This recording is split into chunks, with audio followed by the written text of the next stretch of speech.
Talking with the experts. In most of the organization, how they do it right is they don't focus on skills or activities. For example, if you give an employee goal that you're going to make 50 cold calls per day, that's a very transactional metrics. But when we give them the goal that your goal is to earn a revenue of $1 million per month, no, equation become different. That employee can possibly earn that much revenue just by making one right call or probably 1,000 cold calls. It doesn't really matter. So what happens is that leaders have to focus, number one, instead of on activities, they need to focus on the outcomes. Because when we give the outcomes to employees and measure employees against the outcomes, then everything else lines up nicely. Then training department, managers, and other, the leaders and everybody in the organization, they don't focus on steps, activities, or skills. They focus on ability to produce outcome.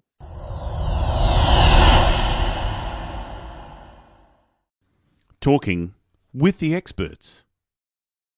Hello and welcome to Talking with the Experts. My name's Rose Davidson from rosedavidson.com. Talking with the Experts is about all things business by business owners for business owners, and you can catch it on all good podcasting streaming platforms and on YouTube. And today our topic is how managers and leaders can speed up employee development. And I will be discussing this with Dr. Raman Attri, and he's from Singapore and his business is Experts. So welcome, Dr. Raman, and thank you so much for joining me today. Thank you so much, Rose. It's my pleasure to be at your show. Appreciate it. Oh, wonderful. So Dr. Raman is a performance scientist and the world's leading authority on the science of speed in professional learning and performance. Undeterred by his permanent disability since childhood, he transformed his ability to walk into his niche expertise to teach others how to walk faster in their professional world. Equipped with over 2 decades of vast research and corporate experience, he guides leaders and professionals on proven strategies to shorten time to proficiency of the workplace. Now that's we were just discussing that moments ago that a lot of employers do not think that employee development is a thing that they should be doing. So I think this is a great topic and very timely with the present environment. So tell me a little bit about your background. My background is fundamentally I'm an engineer, but as you just mentioned that I got polio when I was 6 months old. So I think it is contextual that I was born in India, so there were no facilities there. So that's where I actually kind of lost my ability to walk. And then as I grew up, I thought that that's the exact same thing is what I'm going to master. But obviously, I couldn't master it while walking, but I walked faster in some other areas like how to learn fast, how to develop your performance faster. And eventually, I kind of honed that one as a science in workplace and in workforce context, how leaders and managers can improve the performance, their own performance as well as their team's performance. But it has been a long journey. Fundamentally, I was trained to be an electronics engineer, and I joined as a technology scientist long back when I came out of university. I spent there 10 years, but then I figured that I'm going to need to go back to my basic passion of learning.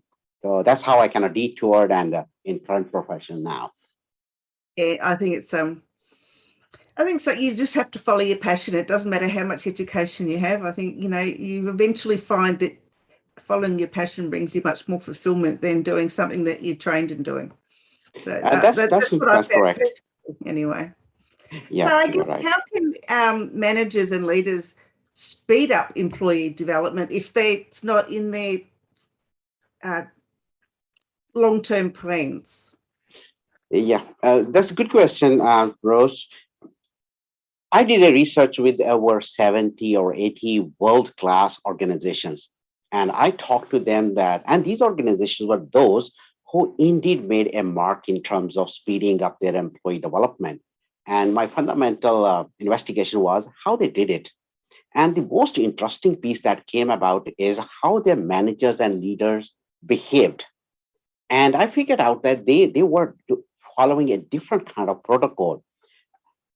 one thing they told me is that if two teams are equal in everything like resources, cash, funds, opportunities, their managers have either the make role or break role in terms of speeding up their employees or their workforce. So managers don't sometimes understand that role. Managers are the center point of the whole ecosystem um, around the employee. But most of the time, managers are leaders too busy participating in meetings, driving their presentations, doing some strategic plans. So most importantly, they miss out on the employee development. And also part of that one is because they're too busy. Most of the time, they leave their employees at the mercy of training departments.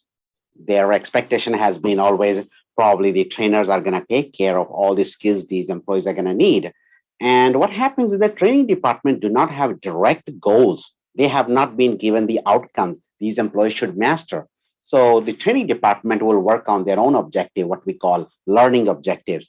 So the goal of learning objective is only to pass certain paper pen type of exams. That's not going to give the capabilities to our employees to really shine at their job. So because of these disconnect, what happens is employees still have to go back to their workplace and figure it out. And in most cases, you will also see manager will say, forget whatever you learned in training. I'm going to teach you how the things are actually done in our way. So now they are already contradicting what the skills employees learn. So this entire loop result into much longer time to development of employees. I'll give you some examples in some of the industries like semicon, which is very hot industry right now. It takes about 3 years for a development engineers to come up to fully, proficient. 3 years is a massive period, and customer want next generation smartphone, next generation laptop and gadget now, not after 3 years. So it's a massive period, but managers sometimes feel that leaving it to training is the best bet. But in reality, what I found is that is the real problem. Yeah, I agree. I found that working in government enterprises or organisations, they were the most guilty. Managers just tended to leave it up to the training department to train the staff, whether you needed a particular type of training or you didn't need. You just were forced to do it because it was the training department's agenda to get everyone trained in something specific. And yeah, so targeted training to suit each individual employee didn't happen. And managers, if me as an employee went to the manager and said, look, I'd like to have this type of training, because it'll enhance my job, but they weren't prepared to send me on this particular type of training because they didn't see that it was necessary. And it's quite disheartening as an employee, I think, to find that your manager really doesn't care just about, staff development in any way. That's pretty good observation. That's exactly what happens.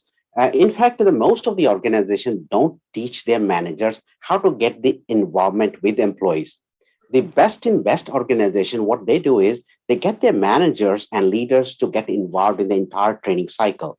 First, they sit with their training designer and trainer and they ask, what exactly are you going to teach my employee? Tell me, and why is it even relevant to this job? My job goals are this one. I need these guys to produce probably, let's say that $1 million of sales every month. How your training curriculum is going to help achieve that? And then more often manager would find when they take the involvement that the training curriculum is set up like chapters. Chapter is negotiation skills, persuasion skills. There will be customer interface skills. But all those skills are not going to lead to $1 million sales per month. And you need an entirely different thought process. So part of this involvement is when managers sit with training designer, they will find training is not going to help.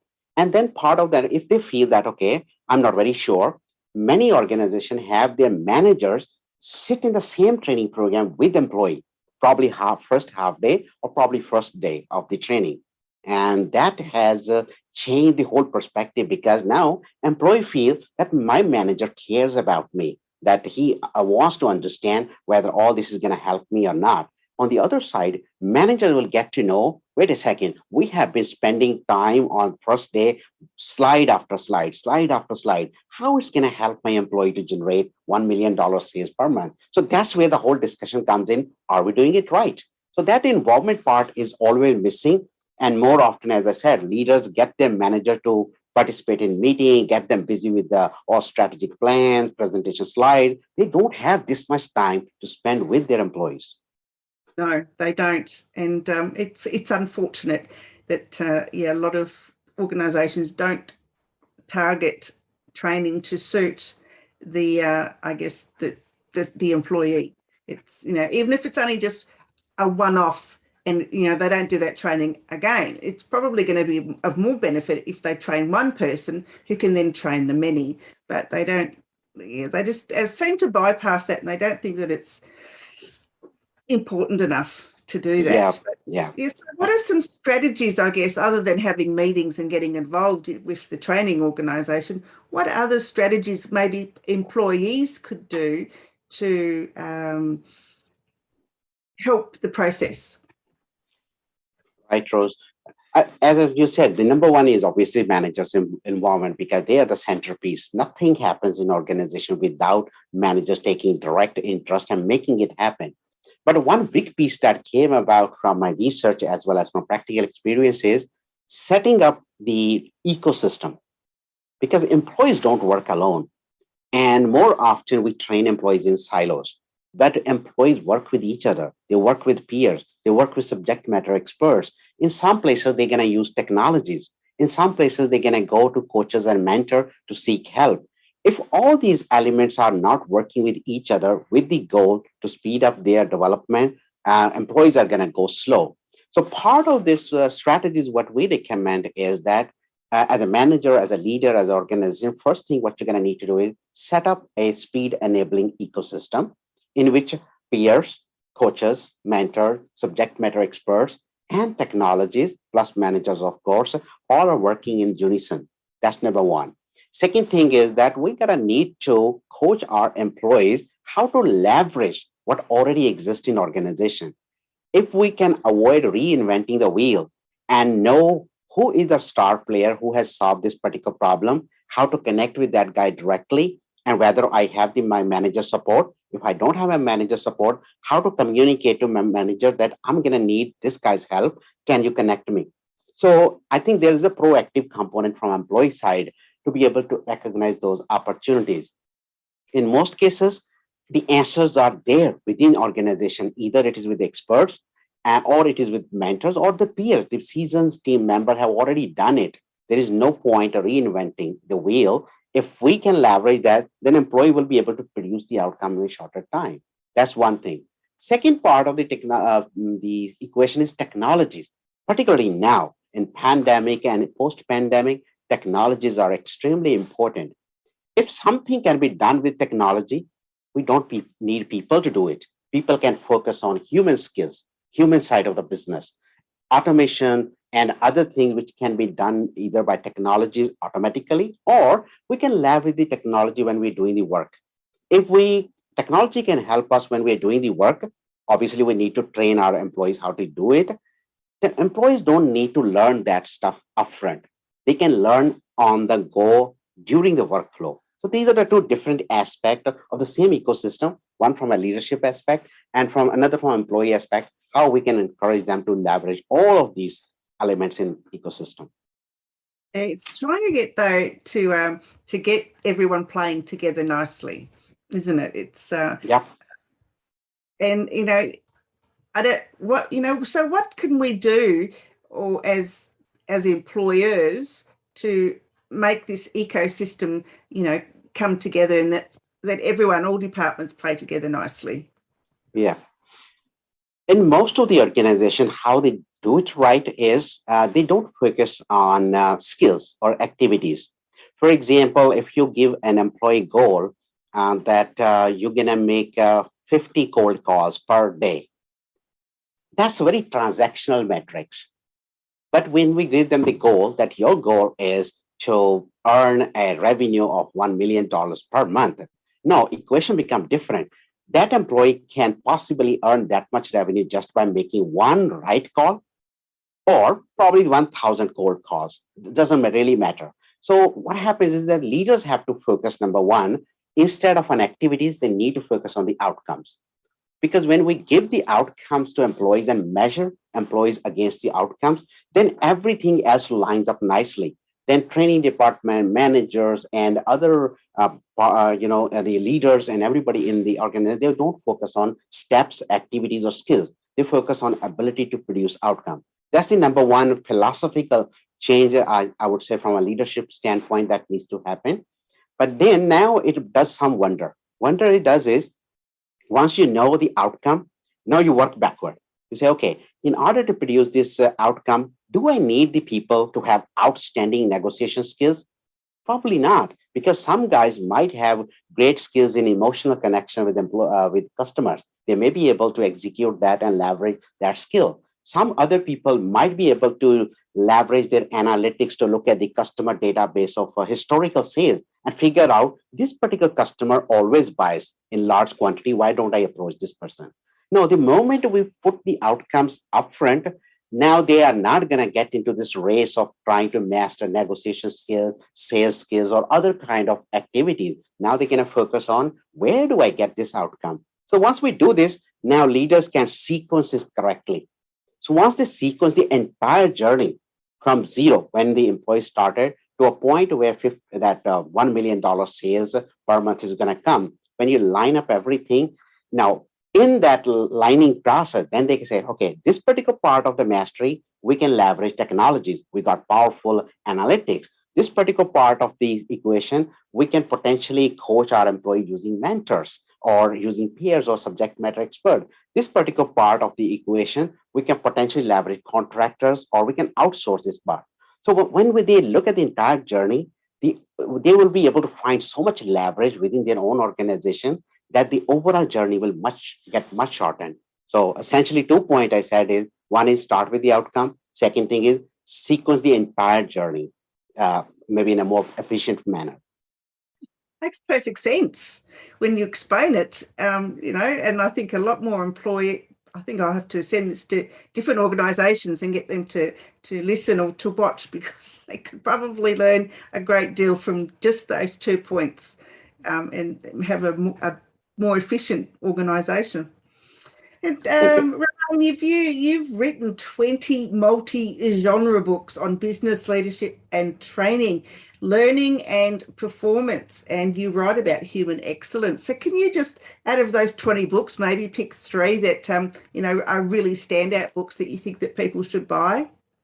Yeah, certainly. I guess I would rather focus on one book, because that one possibly will handle lots of problems which we are having in the business right now during the pandemic. So during the pandemic, I released this book called Speed Matters. And in fact, it was such a contemporary topic. Although I have done the research on this particular topic for last 10 years, but it became so important during pandemic that every single organization and every single leader struggled to speed up their employees' skills. Even many of the employees had this challenge of learning simple skills like operating Zoom software. We're talking about now the complex platforms they need to master. And most of the organization wanted them to master those things very quickly, within 2 months or 3 months. The problem with that one was, employees have never been coached, managers have never been coached, leaders don't know the mechanism, how to bring that speed in their context, how they can speed up the entire process where employees are equipped with the next generation of skills. And next generation skills are what they're gonna put them in a competitive space. So I wrote this book to educate our executives, leaders, that how do you really start with the speed? Most leaders will use this term called accelerate. They say accelerate digital transform, let's say accelerate skill acquisition. But acceleration does not happen unless you measure it, unless you cut the time out from the equation. So this entire mechanism, how do you measure speed? How do you baseline speed? And how do you cut the time out from equation so that you speed up? So these 3 points, the anchor point, are very important philosophically. Most leaders are not trained because there is not a prevailing science on speed. So I wrote this book more from a science of speed. How do you bring that speed? And this book is mainly for leaders to figure out what kind of mechanism they're going to need to use in their own context, how important the speed is for them, how they can measure it, do they stand compared to market. I provided massive data in that book where they can compare relative to the market, where exactly they stand. I produced the data from about over 40 industries in that book. So that way somebody can know, okay, we take about 2 years to develop our employees to that level, but the market is doing it 1 year. That means we are already 1 year behind them. So that has a direct impact on the business. So I guess that's the most contemporary, more relevant book in today's time. Well, sounds really interesting. I think I have to go and grab a copy. Where can you find the book? Is it on Amazon or It's bookstore? it's on most of the booksellers, bookstores all over the world. But I think most convenient is to find it on Amazon. Terrific. And where else can they reach you, Raman? Best way to reach me is my website. It's ramankatri.com. It's my name, ramankatri.com. That's where I have lots of articles, videos, and other learning nuggets. But otherwise, they can find me on the social media. Just need to prefix a DR, Dr. Raman Atri. That's my handle on most of the social media platforms. So these are the two best ways to reach out to me. Ah, wonderful. I'm going to go and stalk you on LinkedIn now. Thank you. Have you got any words of wisdom that you'd like to share? Yes, certainly. I guess I was going to share my life lesson, which is more focused around clarity. Um, Personally, being disabled, I could have chased motivation or inspiration. And what I realized is that whenever we want to do any transformation, either in a business or in our personal or professional life, we chase motivation or inspiration. But unfortunately, that's very short lived.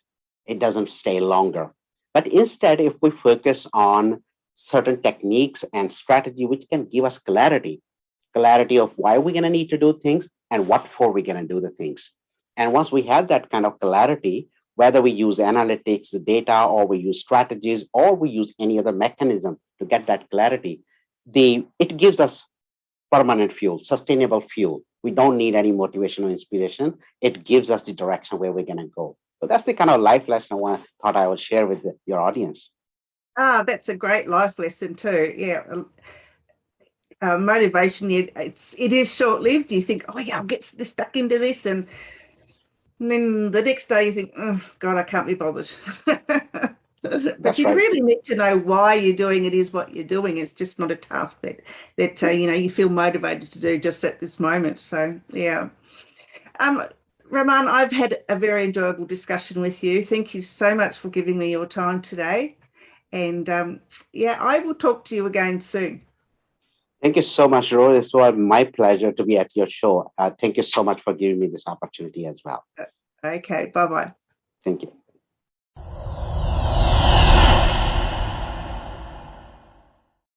Talking with the experts.